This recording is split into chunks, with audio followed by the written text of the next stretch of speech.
یہ نماز جو ہے یہ ہم پڑھتے ہیں اور خود پڑھتے ہیں. ارے نہیں بھائی، اللہ بلاتا ہے، اللہ بلاتا ہے. اب آپ کو یہ میری بات تھوڑی سمجھ نہیں آئے گی. آپ یہ دیکھیں، ایک چھوٹی سی بات. ایک مسجد میں جاتے ہیں، کتنے لوگ ہوتے ہیں؟ 50 ہوتے ہیں، 60 ہوتے ہیں. اگر اس ایریے کو دیکھا جائے تو ہزاروں کی تعداد میں لوگ ہوتے ہیں. لیکن کیا اللہ نے ہر کسی کو توفیق دی ہوئی ہے نماز پڑھنے کی؟ نہیں. تو بھائی جب نماز پڑھو، نماز ختم کرنے کے بعد اللہ کا شکر ادا کرو کہ یا اللہ تیرا شکر ہے کہ تو نے مجھے توفیق دی نماز پڑھنے کی، اور اللہ سے دعا کرو کہ یا اللہ مجھے توفیق دے اگلی نماز پڑھنے کی. یہ نہیں ہے کہ ہم نماز پڑھتے ہیں. بھائی کتنی دنیا ہے جن کو اذان کی آواز آتی ہے اور دوسرے کان سے وہ نکال دیتے ہیں.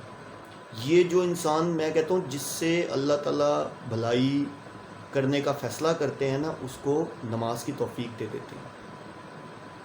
تو بھائی نماز کی توفیق اللہ کی طرف سے ہے. تو یہ نہیں کہ نماز پڑھنے کے فوراً بعد جو ہے مسجد سے نکلے، ہم نے نماز پڑھ لی، واہ جی واہ ہم تو نماز پڑھ کے آ رہے ہیں عصر کی. بھائی اللہ سے شکر ادا کرو اور اگلی نماز کی توفیق مانگو، کیونکہ اگر اللہ توفیق دے گا تو آپ اگلی نماز پڑھ سکتے ہیں. بڑی عوام ہے جو کہ اذان کی آواز سنتی ہے اور اس کان سے سنتی ہے اس کان سے نکال دیتی ہے. زیادہ ہوتا ہے ٹی وی دیکھ رہے ہوتے ہیں، فلمیں دیکھ رہے ہوتے ہیں، آواز آہستہ کر لیتے ہیں، اور اس میں بھی یہی ان کے ذہن میں چل رہا ہوتا ہے جلدی اذان ختم ہو اور ہم اگلا سین دیکھیں. تو بھائی یہ میرے رب کا کرم ہے کہ جو انسان نماز پڑھ رہا ہے 5 وقت کی، تو یہ میرے رب کا کرم ہے کہ اللہ نے اس کے ساتھ بھلائی کا فیصلہ کیا، اللہ نے اس کو توفیق دی ہے نماز کی.